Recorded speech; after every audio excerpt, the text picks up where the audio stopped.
વેરાવળ તાલુકાના ચાડુવાવ ખાતે સેવા સેતુનો લાભ લેતા ગ્રામજનો જિલ્લાના તમામ તાલુકામાં સરકાર આપને દ્વાર સેવા થકી સુશાસનના મંત્રને સાર્થક કરતા સેવા સેતુ કાર્યક્રમમાં નાગરિકોને વિવિધ યોજનાઓ અને સેવાઓનો ઘર આંગણે ઉપલબ્ધ કરવામાં આવે છે। ગીર સોમનાથ જિલ્લાના વેરાવળ તાલુકામાં 10મા તબક્કાનો સેવા સેતુ કાર્યક્રમ યોજવામાં આવ્યો હતો।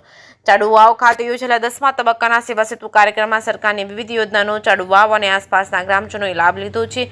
સરકારના જુદા જુદા વિભાગની વિવિધ 55 સેવાના સીધા લાભ એક જ સ્થળે મળી રહે અને તેવા હેતુસર વેરાવળ તાલુકાના ચાડુવાવ ખાતે યોજાયેલા સેવા સેતુ કાર્યક્રમમાં ભાલપરા, ડાયરી, નવાપરા, સીમાર તેમજ સુપારી તેમજ સહિતના અરજીઓની સેવા પૂરી પાડવામાં આવી હતી। સેવા સેતુ કાર્યક્રમમાં સામાન્ય લોકો માટે 245 પાસ કનેક્શન તેમજ 191 આવકના દાખલા, 183 રાશન કાર્ડ ધારકોને EKYC, 175 મિલકત આકરણીના ઉતારા સહિતના સહાય યોજના અંતર્ગત કુલ 3537 અરજીઓને હકારાત્મક નિકાલ કરવામાં આવ્યો હતો। જે કેસની ગુજરાતી સાથે મહેશ વાછા, સોમનાથ।